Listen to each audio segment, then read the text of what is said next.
Hello guys, welcome to my channel. ఈరోజు పతంగ్ maybe మీరు వినిండొచ్చు, వినండకపోయిండొచ్చు పతంగ్ అనే మూవీ. కానీ వినకపోతే తప్పక తెలుసుకోండి. మీకు వీలుంటే ప్రశాంతంగా చూడండి కూడా. కాన్సెప్ట్ ఏదో డిఫరెంట్ వేలో ట్రై చేసిండని చెప్పాలా డైరెక్టరు. ఎంత ఎంత ఇంప్రెస్ చేసిండు అంటే జనాలు గౌతమ్ వాసుదేవ్ మీనన్ లాంటి యాక్టర్ కూడా దాంట్లో చిన్న రోల్ చేసిండు. జస్ట్ ఒక ఫ్లాష్ బ్యాక్ వినడానికి వచ్చిండు అని చెప్పాలి. ఇంకా రాజమౌళి బ్రదరు కూడా ఒక్కదానికే అనేది వచ్చినాడు. ఇలాంటి కొన్ని మహేష్ బాబు ఫ్యామిలీ నుంచి కొందరు ఇట్లాంటి అందరు వచ్చి ఆల్మోస్ట్ ఆ మూవీలో చిన్న చిన్న రోళ్ళు పార్టిసిపేట్ చేసినారని చెప్పాలా. అయితే మూవీ స్టోరీలోకి వస్తే ఆల్మోస్ట్ తెలిసే ఉంటారు. బాగా డబ్బులున్న ఒక అబ్బాయి, బాగా బస్తీలో బతికే ఒక అబ్బాయి, ఇద్దరు వీడు చేయాలని డబ్బులున్న అబ్బాయి చేయాల్సిన పనులన్నీ ఈ బస్తీలో అబ్బాయి చేయడం వల్ల అతనికి అట్రాక్ట్ అయ్యి ఇద్దరు ఫ్రెండ్స్ అయిపోతారు. అలాగే వాళ్ళు ఈ బస్తీలో అబ్బాయి పతంగి ఎగరే టైంలో ఇంకా పతంగి అనే నేమ్ తెచ్చుకున్న అతను. అలా వాళ్ళ 12 years ఫ్రెండ్షిప్ లో ఈ డబ్బున్న అబ్బాయిని ఒక బస్తీ అమ్మాయి రెగ్యులర్ గా లవ్ చేస్తూ ఉంటుంది. ఆ అబ్బాయి కోసం చచ్చి యాక్టింగ్లు ఇలాంటివి ఎన్నో చేస్తూనే ఉంటుంది చిన్నప్పటి నుంచి. ఇంక ఇలా ఈ బస్తీ అబ్బాయి ఒక డబ్బున్న అమ్మాయిని లవ్ చేస్తాడు. డబ్బు మరీ అంత డబ్బు ఏం కాదు, ఒక లెవెల్ ఆఫ్ ఒక అమ్మాయిని లవ్ చేస్తాడు. ఒక చూడ్డానికి రిచ్ లుక్ ఉన్న ఒక అమ్మాయిని లవ్ చేస్తాడు. కానీ వాళ్ళ లవ్ లో ఉన్నప్పుడు ఈ డబ్బున్న ఫ్రెండ్ మధ్యలో పరిచయం అయ్యి ఆ అమ్మాయి అతనికి అట్రాక్ట్ అయిపోతుంది. ఈ కాన్ఫ్లిక్ట్ ఈ అబ్బాయికి తెలిసి వాళ్ళిద్దరిని మీద గొడవ జరిగినప్పుడు ఫైనల్ గా ఆ అమ్మాయి, మెయిన్ గా ఇక్కడ స్టోరీ ఏంటంటే ఆ అమ్మాయి ఎటు తెలుసుకోలేకపోవడం అనే కాన్సెప్ట్ మీదనే నడిచింది సినిమా అంతా. అక్కడికి తీసుకొస్తే ఎవరు కావాలంటే నేను ఎటు తెలుసుకోలేకుండా ఇద్దరు కావాలన్నట్టుగా మాట్లాడు. సో వీళ్ళు ఒక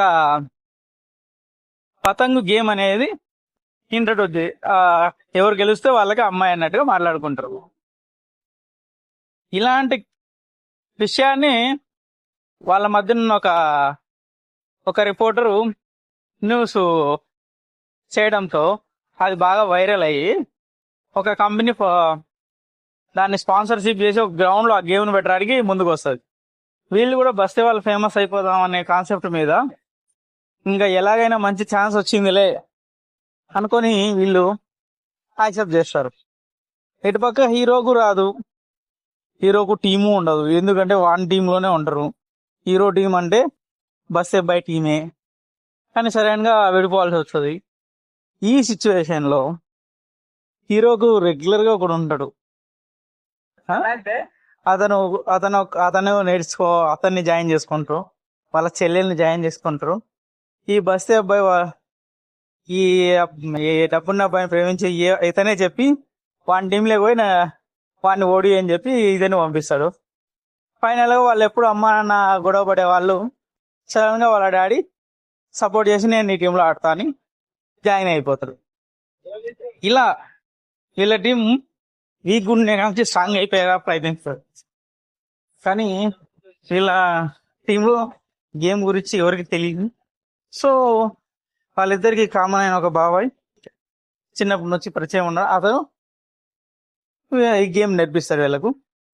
అయితే అప్పటి వరకు ఈ బస్తీ అమ్మాయి బస్తీ వాళ్ళకి సపోర్ట్ ఉండే సడన్ గా వాళ్ళ టీంలో పోయి అతని పెయిన్ బాధను తలుచుకొని ఈ బస్తీ వాళ్ళని ఓడించే ఈ కాన్సెప్ట్ ఏంటంటే 5 మందికి రెండు పతంగులు ఇస్తారు, ఒక్కొక్కరు 2 ఎగిరేయాల్సి ఉంటది. అలా ఫస్ట్ షాట్ లోనే ఆ అమ్మాయి 2 బస్తీ వాళ్ళ మీద గెలిచి అసలు నా ప్రేమ నీ సపోర్ట్ చూపిస్తానని చెప్పి బలమైన సపోర్ట్ ఇచ్చి వీళ్ళని ఓడించడంతో ఒక్కసారిగా వీళ్ళు డౌన్ అయిపోతుంది. పైగా వీళ్ళు కొత్త కొత్త స్ట్రాటజీలతో వచ్చి ఆల్మోస్ట్ బస్సు ఇందులో ఎంత టాప్ ఉన్న వాళ్ళైనా వాళ్ళని ఓడించే ప్రయత్నం చేస్తారు. అసలు ఏం జరుగుతుంది అనేది అర్థం కాకుండా ఉంటది. అలాంటి టైంలో వాళ్ళ డాడీ ఓడిపోతాడు. మనం నేనైతే ఎక్స్పెక్ట్ చేసినట్టుగానే ఉంది స్టోరీ, ఏం డిఫరెంట్ గా అయితే ఏం లేదు. కానీ అక్కడ మనకు యాంకరింగ్ విషయము చాలా బాగుంటది. ఇది మనం ఈ మూవీస్ చూసింటాం కదా, ఆ, లడ్డుగాడు యాంకరింగ్ చేసే విధానం చాలా బాగుంటది మూవీలో. మనం మూవీని ఆ యాంకరింగ్ తో ఎగ్జైట్ గా ఫీల్ అయిపోతాం, అంతలా ఉంటది. ఫైనల్ క్లైమాక్స్ కూడా చాలా డిఫరెంట్ గా ఉంటది. వాళ్ళను ఇద్దరు గొడవ జరిగితే ఫైనల్ గా ఓడిపోయినా కూడా నువ్వు నాకు కావాలరా అని చెప్పి ఈ హీరో అతన్ని కలుసుకుని ఇద్దరు మందు కొడుతుంటే మళ్ళీ హీరోయిన్ పోయి నేను డిసైడ్ అయినా మీరిద్దరు నాకు వద్దు అని చెప్పి, అయినా నువ్వు నాకు చెఫ్ గా కావాలని బస్తీ అబ్బాయిని పిలుస్తుంది. ఒక రెస్టారెంట్ పెట్టి నడుపుతా ఉంటది. ఇతను జిఆర్ఈ రాజు ఫారెన్ వెళ్తాడు. ఫైనల్ గా మళ్ళీ క్లైమాక్స్ లో మళ్ళీ ఆ అమ్మాయి ఒకరిని చూస్తూ లవ్ చేస్తూ ఒకరిని లైక్ కొడుతూ చూపించిన ఒక అమ్మాయి కాన్ఫ్లిక్ట్ చూపించిన విధానం చాలా, హీరోయిన్ రోల్ ఏం చెప్పాలంటే చాలా పర్ఫెక్ట్ గా చేసిందని చెప్పాలి. ఒక కన్ఫ్యూజింగ్ క్యారెక్టర్ చాలా మంది చేశారు కానీ ఇప్పటి వరకు అంతలా హెబ్బా పటేల్ తర్వాత ఈఎంఐ అనిపించింది. హెబ్బా పటేల్ అందం, అభినయం, ఇన్నోసెన్స్ ఉంటాయి. ఈ అమ్మాయి ఒక్క ఇన్నోసెన్స్ మీ అసలు యాక్టింగ్ చేసినట్టు ఉండదు, ఒక జీవించినట్టు ఉంటది క్యారెక్టర్, అంతలా ఉంటది. ఇప్పటి వరకు చూడనట్లయితే డెఫినెట్ గా వాచబుల్ అని చెప్పొచ్చు. Please like and share and subscribe. Thank you all.